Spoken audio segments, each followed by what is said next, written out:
जो लोग भगवान के प्रति एक निष्ठ भाव से पूजा पाठ करते हैं, भगवान को ही अपना एकमात्र सहारा मान लेते हैं, वही लोग सबसे ज्यादा दुखी होते हैं। जबकि कोई नास्तिक आदमी जो भगवान को नहीं मानता, कभी पूजा पाठ नहीं करता, कभी सत्संग नहीं करता, वह सबसे ज्यादा सुखी जीवन जीता है। ये सब देखकर कभी कभी तो ऐसा लगता है कि भगवान ही गलत है, भगवान का न्याय ही गलत है। परंतु जो लोग ऐसा सोचते हैं, उनका ऐसा सोचना गलत है, क्योंकि भगवान के घर पर प्रत्येक मनुष्य के भाग्य का रजिस्टर थोड़े विलंब से ही खुलता है, और जब खुलता है तो पापी मनुष्य नष्ट हो जाता है तथा पुण्यवान मनुष्य को धन ऐश्वर्य के साथ स्वर्ग की प्राप्ति भी होती है। भगवान श्री कृष्ण ने स्वयं इसका उत्तर दिया है कि आखिर क्यों ज्यादा पूजा पाठ करने वाले लोग दुखी और परेशान रहते हैं।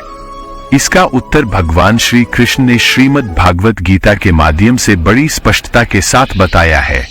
द्वापर युग की बात है, जब भगवान श्री कृष्ण ने अर्जुन को गीता का ज्ञान दिया था, तब अर्जुन ने भगवान श्री कृष्ण से पूछा कि हे माधव, मैंने देखा है कि जो लोग ज्यादा पूजा पाठ करते हैं वह सभी दुखी और परेशान रहते हैं। इसके पीछे क्या कारण है? इसके उपरांत जो लोग भगवान का नाम भी नहीं लेते, भगवान का स्मरण बिल्कुल भी नहीं करते और हमेशा गलत कार्य को करने में अपने आप को संलग्न रखते हैं, उन लोगों को मैं सुखी देखता हूं। तो हे माधव, इसके पीछे का रहस्य मुझे समझाने का प्रयास करें। तब भगवान श्री कृष्ण ने कहा था कि हे पार्थ, आपने जो यह बात हमसे पूछी है वह बहुत ही रोचक और ज्ञानपद है, लेकिन मैं तुम्हें तुम्हारे इस प्रश्न का उत्तर एक छोटी सी कथा के माध्यम से दूंगा।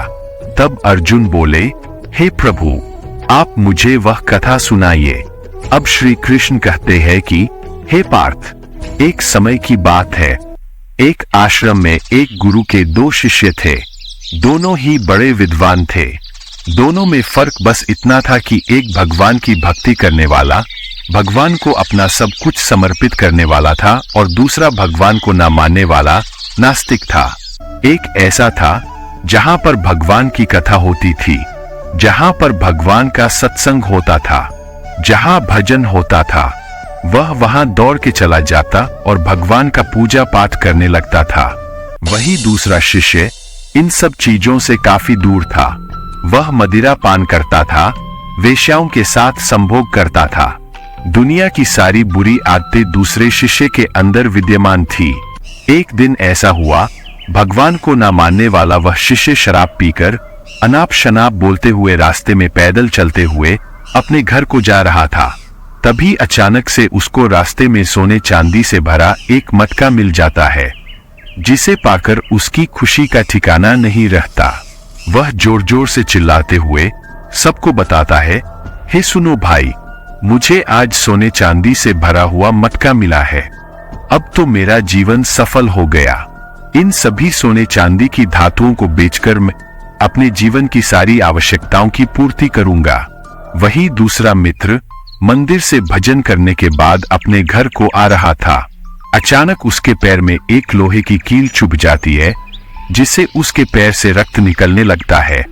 ठीक इसी समय ही दूसरा शिष्य भी वही आ पहुंचता है और हंसते हुए उसको कहने लगता है कि क्यों, तुम ही हो ना जो सबसे ज्यादा पूजा पाठ करते हो, भगवान का भजन करते हो। क्या दिया तुम्हारे भगवान ने तुम्हें? मुझे देखो, मैं कभी मंदिर नहीं गया और ना ही मैंने कोई भी अच्छा काम किया है। मेरे घर में भगवान का मंदिर भी नहीं है। मैंने कभी अपने घर में सत्यनारायण भगवान की कथा भी नहीं की। भगवान के सामने मैंने तो कभी अपना माथा भी नहीं झुकाया। फिर भी मैं कितना संपन्न हूँ, अमीर हूँ, मेरे पास पैसों की कोई कमी नहीं है। सबसे ज्यादा सुखी जीवन मैं ही जी रहा हूँ।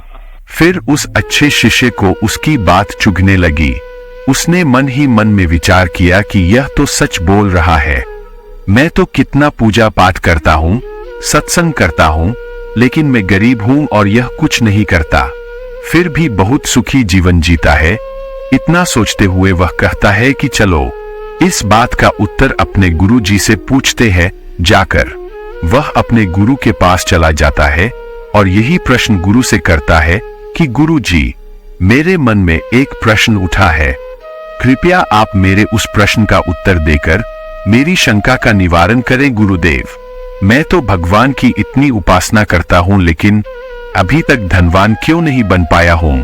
गुरुजी मुस्कुराते हुए बोले, हे पुत्र, भगवान जो करते हैं अच्छे के लिए ही करते हैं।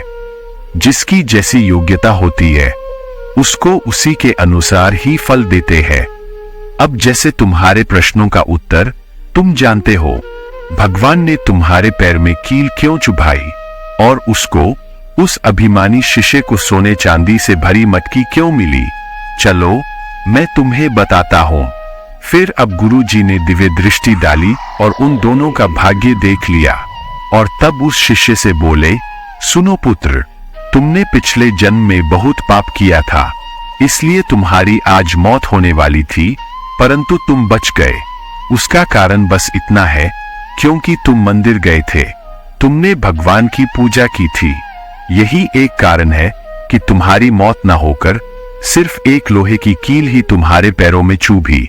अब मैं तुम्हें तुम्हारे मित्र के बारे में बताता हूं। पूर्व जन्म में वह एक संत महापुरुष था, इसलिए उसकी आज किस्मत बदलने वाली थी। आज के दिन उसको करोड़ों की संपत्ति मिलने वाली थी।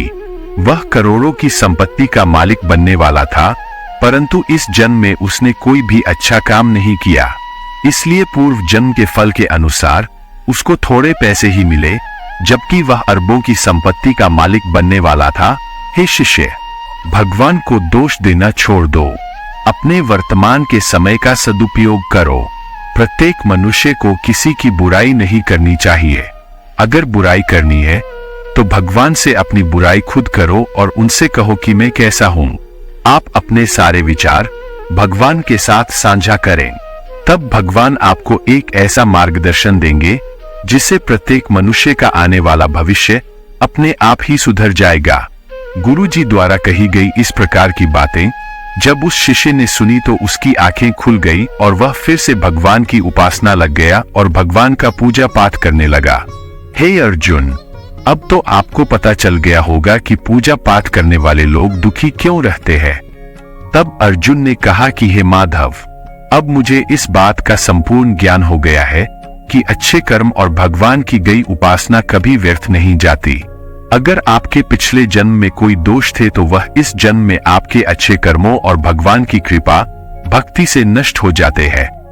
आप पर कोई विपदा आने वाली होगी तो वह भी दूर हो जाती है। आपको मनोवांछित फल की प्राप्ति होती है।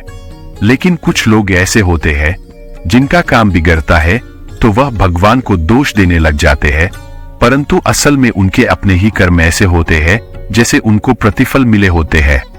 उनके कर्मों के प्रताप से ही वह सब उनके भाग्य में लिखा जाता है। प्रत्येक मनुष्य को अपने ऊपर भरोसा रखना चाहिए, तभी वह अपने सभी मनोरथ सिद्ध कर सकता है। खाली हाथ बैठने से कुछ नहीं होता, क्योंकि भगवान स्वयं कहते हैं कि अगर तुम अपनी चिंता करेगा तो मैं भी तुम्हारी चिंता करूंगा। अर्थात भगवान को अपना आराध्य मानकर उनके बताए गए रास्ते पर चलना ही एक सच्चे हित हैसी का कर्तव्य है। दोस्तों, कमेंट में श्री कृष्ण अवश्य लिखें। आप सभी का आभार।